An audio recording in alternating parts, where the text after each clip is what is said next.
Avec ces températures estivales, c'est la crainte de la sécheresse qui monte dans notre région. Clôture aujourd'hui des rencontres de la fabrique, gros plan sur les chantiers de l'agglomération toulousaine. Le réseau Éducation sans frontières se mobilise, une cinquantaine d'élèves seraient menacés d'expulsion dans notre département. Si le soleil estival d'avril fait plaisir aux citadins, il inquiète particulièrement les agriculteurs de notre région. Avec des températures supérieures de 6 degrés par rapport à la normale et notamment un record enregistré le 9 avril de 28,6 degrés, les cultures souffrent particulièrement. Le faible stock de neige sur les sommets et le déficit pluviométrique au sein du bassin Adour-Garonne est préoccupant. On constate selon les endroits 30 à 50% de déficit hydrique en Midi-Pyrénées en cette fin avril. Et déjà le spectre de la sécheresse de 2003 refait surface avec son lot de restrictions en eau et la crainte des incendies en tout genre. Conséquence, à Adour-Garonne, on réfléchit actuellement à des lâchers d'eau pour réalimenter la Garonne. Ce n'est pas les faibles pluies annoncées pour la fin de la semaine qui devraient recharger les nappes phréatiques.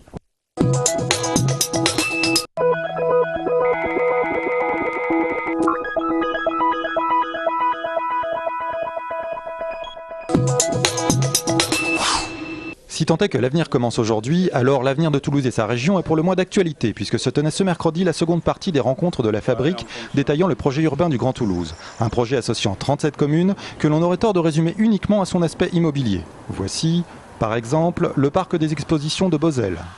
Et ici, à Blagnac, Aéroscopia, le musée de l'aéronautique. Alors, le Grand Toulouse, bien placé pour remporter le match que se livrent les grandes villes européennes ? Ah oui, je crois qu'aujourd'hui, dans ce marketing international, il y a une compétition entre les grandes métropoles. Et on voit bien que si nous sommes incontestablement la métropole de Midi-Pyrénées et incontestée, nous sommes une métropole certes encore connue et reconnue en France. On a un gros boulot pour nous faire connaître au niveau international, et ces images dans la compétition internationale, on s'aperçoit que la compétition est d'abord et avant tout entre les métropoles qui ont une identité, qui sont repérées, peut-être plus qu'entre les régions ou d'autres niveaux d'administration du territoire. Certes, la représentation de ce que seront ces réalisations demande encore un effort d'imagination. Mais après ces 2 journées de rencontres, il semble que l'on y voit maintenant plus clair. Gage d'un décollage dans de bonnes conditions. 3e jour de grève pour ces étudiants en architecture. Ils sont plus d'une centaine à se réunir depuis lundi à l'entrée de leur établissement. Ni syndiqués ni politisés, ces futurs architectes expriment leur ras-le-bol. Mauvaise organisation des cours, charge de travail concentrée au mauvais endroit, leurs revendications sont claires. Il ne s'agit donc pas de moins travailler, mais plutôt de mieux travailler. On doit passer à peu près la moitié de notre temps sur des choses qui nous frustrent. Et la partie dans laquelle on prend le plus de plaisir à travailler, pourquoi on est tous là, on est obligé de le bâcler. C'est un travail qu'on est en train de faire et pas simplement lever le poing et dire « oh là, il y en a marre ». Avec 72% d'élèves en rattrapage pour les 2e années en 2010, les étudiants souhaitent attirer l'attention de leur direction. Après plusieurs interpellations, ils ont choisi d'occuper paisiblement les lieux. En attendant, ils organisent chaque après-midi débats et discussions sur l'avenir de leur école.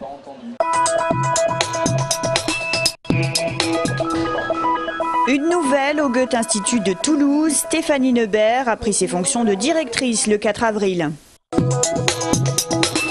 Près de 200 000 personnes sont touchées par l'illettrisme en Midi-Pyrénées, soit 12% des 18-65 ans. C'est notamment lors de la journée d'appel à la défense que la plupart des personnes sont détectées. Ainsi, les tests pratiqués en 2009 sur les jeunes filles et garçons de 17 ans ont révélé que 8,9% d'entre eux ont été repérés en difficulté de lecture. Une proportion qui atteint même 10,5% dans le Tarn et le Tarn-et-Garonne et 13% en Ariège. Depuis un an, le ministre de l'Éducation nationale a présenté un plan pour prévenir l'illettrisme et susciter le goût de la lecture. C'est dans ce cadre qu'aujourd'hui, le recteur Olivier Dugrip a clôturé la seconde journée des assises académiques sur la prévention de l'illettrisme. Objectif prioritaire, faire un diagnostic le plus tôt possible dès la grande section maternelle et le cours préparatoire. Renforcer la formation des enseignants sur la prévention et développer la lecture et l'écriture dans les écoles, les collèges et les lycées professionnels. Car savoir lire et écrire est toujours un gage de liberté. Nouveau rassemblement du réseau Éducation sans frontières devant la préfecture aujourd'hui en fin de journée. Objectif, demander le réexamen des dossiers en cours et tenter d'obtenir des régularisations. Une trentaine de familles sont actuellement suivies par RESF sur le Grand Toulouse. En tout, une cinquantaine d'élèves, majoritairement scolarisés en primaire et au lycée, seraient menacés d'expulsion. On a plusieurs familles qui actuellement sont sous le coup d'obligation de quitter le territoire, prises par la préfecture de la Haute-Garonne, et qui visent à séparer ces familles et donc qui vivent là dans la peur et dans une situation d'extrême urgence. Les membres d'RESF s'indignent des pratiques préfectorales. Exemple. Séparer les familles, mettre un père en rétention et l'éloigner loin de ses enfants, comme on l'a encore vu il n'y a pas très longtemps de ça, avec aucune visibilité sur une possibilité de reconstitution de la cellule familiale. La jeune Kéziban, après un séjour en centre de rétention, a retrouvé lundi matin le chemin du lycée. Le préfet a décidé de suspendre son renvoi jusqu'en juin. Véritable établissement pilote en France, l'Institut des maladies métaboliques et cardiovasculaires a élu domicile à Rangueil. Ces maladies, ce sont par exemple le diabète ou l'obésité. Il s'agit ici de créer un pont entre la recherche fondamentale et les patients. Ce contact est extrêmement profitable pour pouvoir très rapidement traduire les résultats de la recherche fondamentale vers la clinique, vers le soin des malades. La recherche sur l'obésité constitue un axe fort des travaux menés par l'Institut, avec des aspects originaux comme le tissu adipeux, un facteur de développement de pathologies comme le cancer. Il y a également, en collaboration avec les équipes du cancer, des projets qui sont développés sur le rôle du tissu adipeux dans le développement du cancer, en sachant qu'il y a un certain nombre de cancers qui sont beaucoup plus fréquents chez les patients qui sont en surpoids. Ce centre pilote est également en pointe sur les biothérapies et les cellules souches dans l'insuffisance cardiaque. À ce jour, une vingtaine de protocoles cliniques sont menés dans le centre. Aujourd'hui et demain, la mêlée numérique organise le salon des TIC, les technologies de l'information et de la communication, qui vont de la création d'applications pour les portables à des systèmes de gestion de maisons intelligentes. 3000 visiteurs sont attendus sur les stands des 150 exposants. Les professionnels, justement, auront l'occasion de se rencontrer aussi en vrai via la convention d'affaires. Des rendez-vous pris sur une plateforme internet et relayés par les smartphones pour faire du B2B, autrement dit des rendez-vous d'affaires. Pour nous, c'est la première année, on va dire, c'est un coup d'essai. Mais on a une petite centaine de rendez-vous qui sont déjà programmés. Et, le but, c'est de remplir tous les créneaux sur la journée.